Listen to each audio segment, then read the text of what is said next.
welcome back, and this is another video of our traveling sister interview. So if you haven't seen the other one, actually please check that out, and make sure to check her out too. She's called Traveling Sister. We have interviewed her before, but the before video it was actually about the business side of lifestyle. So today we're going to be talking about just the general lifestyle here in Tanzania and mixing up of some just general personal questions. So hope you guys are enjoying it, and welcome. So I think you introduce yourself just a little bit. Yeah, hey you guys, peace, what's up? I am Traveling Sister. You can find me here on YouTube under Traveling Sister. And you can find me on social media, Instagram as Traveling Sister as well. I'm honored to be on your channel again, thank you. So okay, the main issues we're going to talk about is just the general lifestyle. For example, when you're a foreigner and you come to you're a foreigner and you come to the country, because until your country are foreigner, like, that doesn't make sense. So like the point is, there's some things you find like cultural issues, and you've seen so many people talking about cultural shock. I think most people they just pretend. For real, like they don't really say the truth. They just make it to attract people for like to put their videos. Yeah. But there is no real cultural shock there inside. So well, you as a foreigner, like what are the cultural shocks that you found here? Not apart from those that people do exaggerate inside the internet, like what are the things yeah, there is a lot of exaggeration, but I will have to say that there is culture shock. You know what I'm saying? There's culture shock to a lot of people. I would say, like for me personally, the culture shock wasn't as big as a lot of people make it, because I've traveled to, you know, different places and stuff before. But this is the first time in my life I've been around so many black people. When I first got off the plane, I was like, oh my God, black people everywhere, we're everywhere. Like, you know what I'm saying? This is my first time, you know, and it was a beautiful thing. I felt at home, but you know, there are certain ways about the culture that is just vastly different than the culture that I grew up with in the West, in America, you know? So just the way that people interact with each other, the general customs and stuff that you guys have, even the lifestyle is completely different. Yeah. So would you say if there was anything changes as in the food quality and stuff? Now, the food. Okay. So the food, where do I start with the food? Okay. You can't tell them like the difference that you would find. Yeah, because it's so much. Yeah, exactly. Because I have so much to say about the food here. First of all, most of the food that you're gonna get out here is actually natural, which is a plus. Because in America, everything is grown in a lab, or it's processed, or you know, whatever the case may be. You have prepackaged meals and everything. Out here, people still cook from scratch. Like, you know what I'm saying? They still make a meal out of the raw ingredients that are actually required for it. Yeah, instead of it just being in a can and you just heat it up, right? But the food quality, the quality of the fruits and vegetables is far beyond anything that I've seen in the West. Even the quality of the meat out here. When I came out here, I was a vegetarian. I wasn't eating chicken, fish, nyama, beef, or any of that. Like, I wasn't eating any of that. But when I came out here and I saw that y'all still had actual butchers, right? Like where you go ride past it and you have like a whole beef rack of ribs, like the whole cow hanging on a hook in the shop, the butcher. I was like, you know what? This is actually real meat. Like, you know what I'm saying? And I saw the cows grazing. I didn't see the livestock kept in the conditions that it is in the States. So I was like, you know, let me just try a little. And I tried some of that nyama choma, baby. Listen, I tried some of that and I was like, what vegetarian lifestyle? What is that? You're missing so much, right? Yeah, and so I started eating beef again. I started eating chicken and fish and all of that. Now I've kind of moved away from beef and I'm eating chicken and fish. But even the mbuzi, even the goat, like, what? It's so good. The choma, like, you guys, the quality of meat, like, it just tastes different. The beef tastes wild and fresh, like, you know what I'm saying? It has a flavor. as opposed to the beef in America. It doesn't really have a flavor, you know. It tastes like whatever you season it with. So the quality of food is much better. Now, what I will say is, when it comes to America, right, we season the heck out of our food. We put so many seasonings and so many things to enhance the flavor, right? But I have found it difficult sometimes to eat at people's homes or even at some restaurant because I'm used to these bold, robust flavors, especially in soul food. You know, soul food is the staple of the Black community in America. Like, that's our food that we've created. You know what I'm saying? So, like, you know, you have Indian food, you have this type of food, Chinese food, you have soul food that was created by Black Americans, and that's our food, and we use a lot of spices, a lot of, you know, bold flavors, and so I guess my palate was used to that, so I had to readjust. You know, like, some of the food, to be honest, is quite bland to me, but, like, you know, at least it's not over salted. Like, we tend to have a high rate of diabetes and blood pressure issues in the Black community because of our food. So it's like, it's healthier for you, but my taste buds are kind of suffering sometimes. So I get, like, my mom and my friends and stuff to bring out, like, certain seasonings that I like. Like, I got some Old Bay. For y'all who are American who know, like, I have some Old Bay in my cabinet right now. You can't find Old Bay out here. It's a certain seasoning. So yeah. And also, on the other side, like, you know, everything has got a good thing and the bad thing. So what's the bad ingredient that you found out with the food in Tanzania?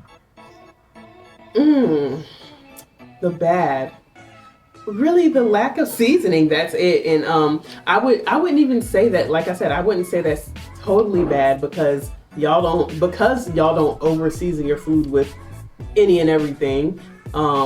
You aren't suffering with the same health problems, you know.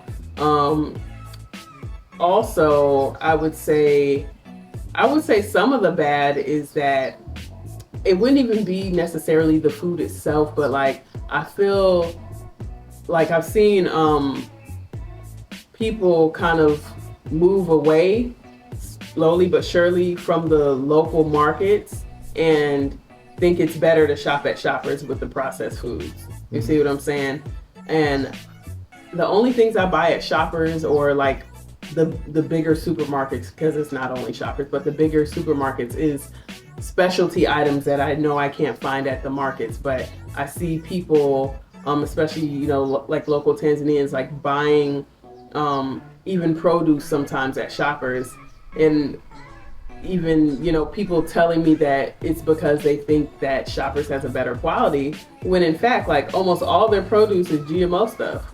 Like, so, like, no, go back to the Kibana, go back to the regular Sokoni, go back, you know what I'm saying, where the food is actually real. Because a lot of people, from what I've observed and from what other Tanzanians have told me, that it's kind of a status thing. Like, oh, I shop at Shoppers instead of getting it. Yeah, it's a status thing. So. Yeah. And also, did you think, like, the security issues here in Tanzania is different from the country, and what would you say about that? Yeah, the security. Okay, I'll put it like this: the only thing that I have to worry about, and it's not even a big worry, but the only thing that I would have to worry about here is possibly if I'm in the wrong neighborhood, getting mugged. But that's not even a thing. You know what I'm saying? Like, I mean, it is like you might get your phone snatched or something, but that's if you're being reckless. You got to learn. The thing is, you have to know how to move. You know, you wouldn't be in any neighborhood in America that you don't know, that you're not familiar with your phone all out, with your counting money. You're not going to do that. Yeah. You know what I'm saying? So, it's just the same as anywhere, but I feel exponentially safer here, especially being a Black woman. You know, I'm not worried about when the cops pull me over. I'm not worried about whether I'm going to leave this situation alive or not. In America, yeah. You get the point, because literally we are seeing those videos being spoiled. Yeah, you know what I'm saying? Yeah, like, I've had a cop walk up just because we were speeding. We were over the speed limit.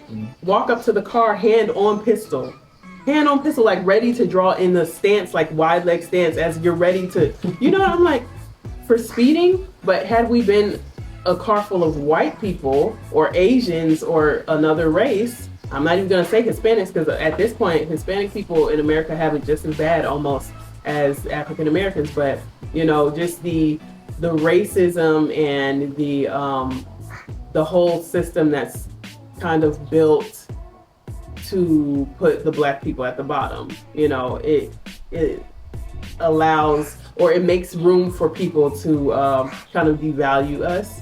So we are looked at as a threat. You see what I'm saying? And it's not safe in some things. Like even in the city I grew up in, maybe 15 minutes from where I grew up, a kid, 6 years old, brings a gun to school. And I can't remember whether they shot at the teacher or they actually shot the teacher. And you know what I'm saying? It's not funny, but it's almost like, it's not normal. Yeah, it's like, are you serious? This is something almost out of a movie. It's like, you know, so for those reasons, no, it's not safe in America. And I feel those things would never happen here. You can't even write that in a book. You know what I'm saying? It would never happen here. So for those reasons, I feel exponentially safer here, you know, for me, for my family, for everything, you know?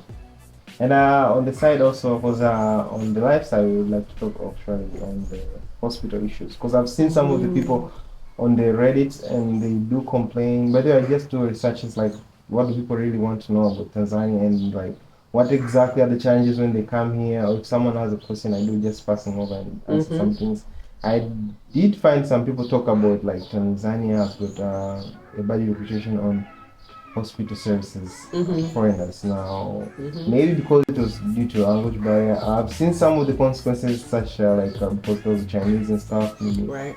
And they weren't able to communicate very well because of the language. But since you speak English at the same time you're a foreigner, maybe you might have a little bit of an easy compared to those who actually have different language apart from English. So what are the challenges, or what are the things that you have seen if you had? In the hospital, okay, yeah. For one, most of the hospitals that I've been in here, Dar, Arusha, because those are my main two areas I spent most of my time in, the standard of cleanliness is just not what you would find in the West, you know, because like my idea around it is like, it's a hospital. If there's no place on earth that should be clean, it should be the hospital, you know. And I know I've spoken about this in at least one of my videos where I talk about the sanitation issues and everything in the hospitals. Like sometimes I'll go into a hospital and like I literally see like dried blood on the floor from where somebody was like maybe bleeding from somewhere and they just kind of left it there and it's just dried. Or I'll go in the bathroom and it's like standing water on the floor. Just sanitation issues. But then I've gone in some other hospitals, like more so private hospitals, and they're a bit cleaner. You see, so this is not to like attack the government or whatever, but like some of the government hospitals are kind of janky. You know what I'm saying? And when it comes to like the customer service, that's something I feel like is lacking, not only in the medical industry, but just all around. Like sometimes you'll go to the restaurants or, you know, clothing stores or whatever, and the customer service is like, you're inconveniencing them, like, what do you want? Like, you know what I'm saying? Type of energy. So, you know, it's an adjustment. And I've seen improvement since I've been here, for sure. I've definitely seen improvement because December will be 7 years for me. Yeah. And when I came, there was no really, like, not a big expat community. So like I said, I've seen all types of growth, not only in the expat community, but in the Tanzanian community as well. Like they've built up so much, and they've, you know, got a lot better, to be honest, a lot better when it comes to the hospitality and the customer service. But there is still room for improvement. But kidogo. Yeah. And also, could you talk like because some of this will be complaining not being able to drive in Tanzania. So like, how are you able to access until you can drive in Tanzania? Yeah, I drive here. I do. I drive here. At the moment, my car has a like tire issue, but I do. I drive here. At first, it's a little intimidating because where I'm from, we drive on the opposite side, right?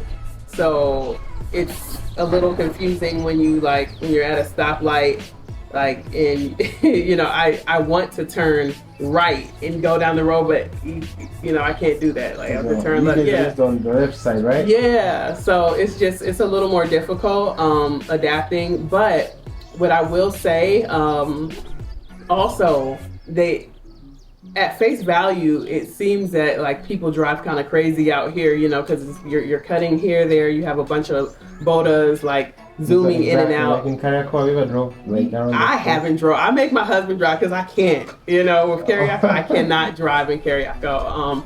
Just on the main roads, it's fine, but like Kariako, I have not. It's very congested. Yeah, it's congested and it's crazy. But what I will say is, as crazy as they seem to drive out here, I have not seen as many accidents as I see in 1 week in the States.